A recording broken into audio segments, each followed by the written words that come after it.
I don't wanna call you.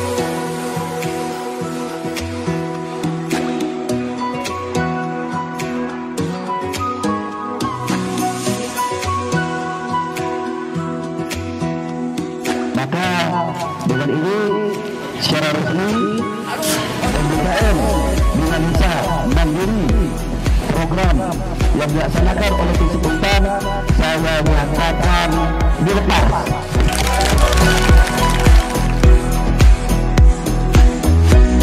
Baik, saya akan wawancara Bapak seputar MBKM nih Pak yang dilaksanakan saat ini oleh Fisip Untan. Kalau boleh tahu persiapan apa saja sih Pak yang dilakukan Bapak? Karena kan Fisip baru pertama kali nih dia mengadakan MBKM Bina Desa. Baik, terima kasih. Jadi program MBKM Mandiri Fisip Untan di tahun 2022 ini di semester ganjil ini memang adalah salah satu kewajiban yang diberikan oleh pihak Universitas Tanjung Pura, di mana kami dari Fisip Untan ini diminta untuk menyelenggarakan MBKM Mandiri dengan pendanaan yang sudah diberikan oleh pihak universitas. Untuk merealisasikan program tersebut, maka kami dari 8 program skim MBKM itu, maka kami menentukan ada 4 skim yang akan kami lakukan di semester ini. Yang pertama adalah program MBKM Kewirausahaan, kedua program MBKM Magang, yang ketiga program MBKM Bina Desa, dan program MBKM Studi Independen. Sebanyak 1.100 mahasiswa yang mengikuti MBKM di tahun ini. Alhamdulillah, itu adalah sesuatu yang cukup membanggakan. Di awal tahun pertama kami melaksanakan MBKM Mandiri ini, di mana di situ mendapat respon yang sangat positif dari para mahasiswa, karena kita melihat dalam proses sosialisasinya itu kita lakukan, kemudian program perencanaannya kita lakukan seoptimal mungkin pada saat untuk dalam teknisnya dan sebagainya, dan sekarang para mahasiswa ini sudah ke lapangan. Kalau boleh tahu Pak, bocoran nih untuk MBKM selanjutnya di tahun depan itu gimana? Baik, untuk tahun depan tentu dari hasil evaluasi kita di tahun ini, maka kedepannya akan kita lakukan berbagai perubahan-perubahan atau perbaikan-perbaikan supaya program MBKM ini jauh lebih sempurna. Salah satunya adalah dari segi pembiayaan atau anggaran. Nah, di sini kita sadari untuk tahun ini masih belum maksimal dari segi anggaran, tetapi antusiasme mahasiswanya yang sangat bagus. Kemudian antusiasme juga dari para dosen pembimbing lapangan yang untuk melaksanakan program ini yang sangat saya hargai sekali. Oleh karena itu, kedepannya selain anggaran, kemudian program-program juga akan kita perbaiki dan diharapkan program ke depan jauh lebih hebat. Nah, seperti itu. Jadi ini adalah sebuah tantangan kita ke depan. Kita Fisip siap untuk melaksanakan program MBKM ke depan jauh lebih banyak dan dengan kegiatan-kegiatan yang juga lebih banyak. Seperti itu.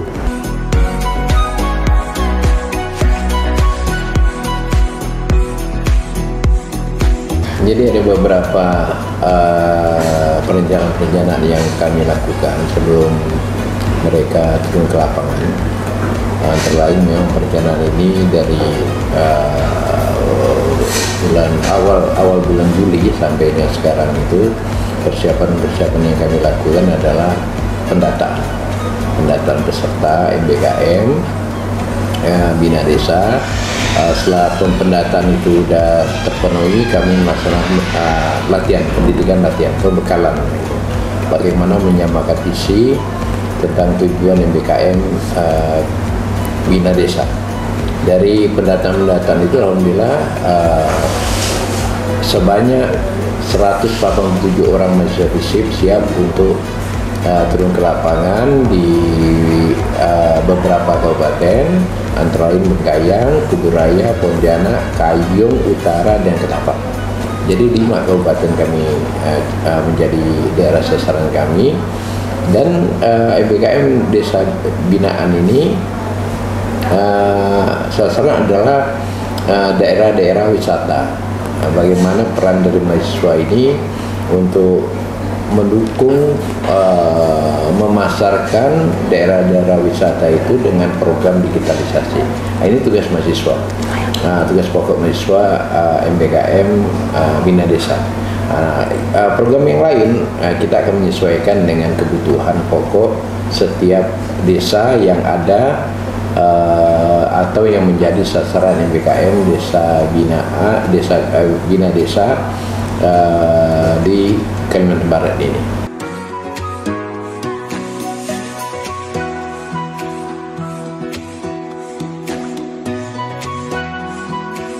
Sekarang saya sedang bersama salah satu DPL MBKM Bina Desa bersama Ibu.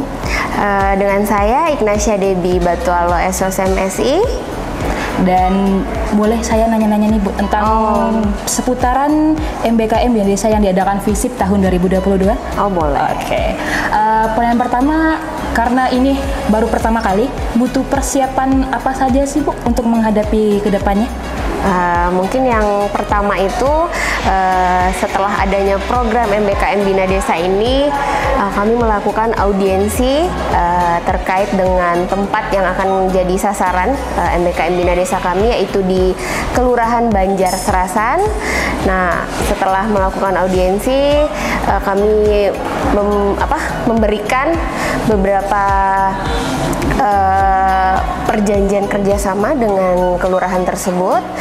Nah, bersyukurnya kelurahan tersebut menerima kami dengan baik. Alhamdulillah. Kemudian memberikan saran-saran juga dari kelurahannya. Setelah itu dengan tim kami juga melakukan proses untuk membicarakan program kerja kami di Kelurahan Banjar Serasan. Dan untuk kelompok ibu ini, kalau boleh tahu ada berapa anggota? Kami beranggotakan 10 orang. Oke. 10 orang tadi tuh ribet nggak sih Bu untuk mempersiapkan, untuk melaksanakan program-program kedepannya yang Ibu hadapi bersama teman-teman peserta MBKM tadi?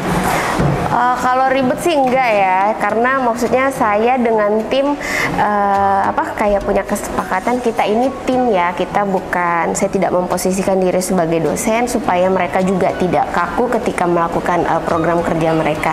Jadi kalau ribet sih enggak, kami santai aja, lebih ke seru-seruan untuk ini. Yang penting programnya jalan. Oke.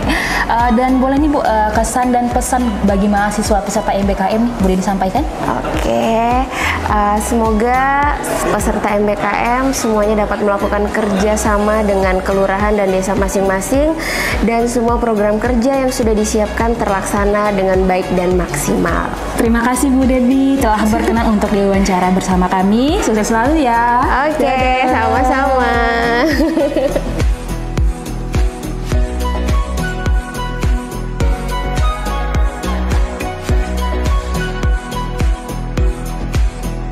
Abang kakak boleh tahu nih persiapan apa saja sih yang udah abang kakak lakuin nih di kelompok masing-masing? Buat prokja, habis itu paling ya buat prokja doang, baru sama bentar lagi mau packing buat berangkat ke Rasajaya hari ini. Oke, kalau abang sendiri nih persiapannya banyak nggak sih? Enggak juga sih. Nggak juga. Mental ya, mental. Kalau untuk kakaknya? Berhubung kita cewek ya, pasti keperluan juga banyak. Untuk tas sendiri di kelompok kami masing-masing itu setidaknya 2 tas untuk pakaian aja tuh. Kalau untuk prokjanya kakak di sana udah ada gambaran nggak? Kalau prokjanya kebanyakan dari desa, 30% dari mahasiswa, dan itu sudah dirembukan. Cuma nanti perlu divalidasi oleh kepala desa. Kepala desanya. Oke, abangnya? Oke, untuk persiapan karena kita sekitar 2 bulanan di sana, maka kita harus mempersiapkan memang apa saja yang kita butuhkan ya. Apa saja yang kita butuhkan, maka setelah dipersiapkan itu, maka besok juga kita juga harus berangkat ke desa ke Rasajaya untuk melakukan lanjutan transportasi naik kapal ke Teluk Batang, dan itu juga harus memerlukan waktu yang lama juga sebenarnya. Oke. Dan buat abang dan kakak nih kelompoknya ada berapa orang sih? Saya 15 orang, 15 anggota kelompok. 15 anggota. Ya. Dan itu kan banyak kepala nih. Yeah. Ribet nggak sih untuk persiapan kesananya? Kita persiapan masing-masing, cuman dikoordinir oleh ketua apa saja yang harus dipersiapkan. Tidak terlalu ribet juga, teman-teman juga enak-enak aja untuk koordinasinya, nggak ada masalah sih untuk sampai saat ini. Dan abangnya gimana? Buat anggota kelompok ya. Anggota kelompok ada 19 orang. Wah, banyak Udah. ya berarti? Banyak. Nggak ribet kok anak-anaknya. Seru. Kalau kelompok kami berjumlah 16 orang. Seperti yang kakak bilang tadi kan, banyak kepala, banyak juga sifat dan karakter masing-masing. Tapi untuk sampai saat ini masih bisa dihandle. Oke. Dan boleh kesan-pesannya nih untuk peserta MBKM kedepannya gimana gitu? Kesan dan pesannya semoga mampu bertahan ya semua ya. Ya 3 bulan ya bisa. Yuk bisa yuk ya. Dan abangnya? Kebetulan ini kan pertama ya di FISIP ya. Kita berharap kali ini lancar dan semoga seterusnya bisa lebih meningkatkan lagi agar Progjanya itu bisa lebih baik lagi. Pastinya ini akan menjadi role model untuk yang kedepannya. Kita juga harus bisa fokus untuk kinerja-kinerja kita nanti, dan pesannya untuk teman-teman itu harus saling kompak, harus saling menjaga. Apapun kita harus bisa sosialisasi dengan masyarakat karena ini berhubung dengan masyarakat dan juga tempat wisata di area tujuan kita nanti. Terima kasih. Kalau saya sendiri kembali lagi kepada MBKM kita adalah mendigitalisasi tempat wisata. Semoga dengan datangnya kami ke sana setidaknya membantu untuk lebih memfollow up lagi tempat wisata tersebut semakin dikenal dunia. Demikian wawancara kami bersama perwakilan peserta MBKM Bina Desa FISIP Untan tahun 2022. Kami akan berkunjung ke desa masing-masing MBKM dan sampai jumpa. Jangan lupa minum air putih.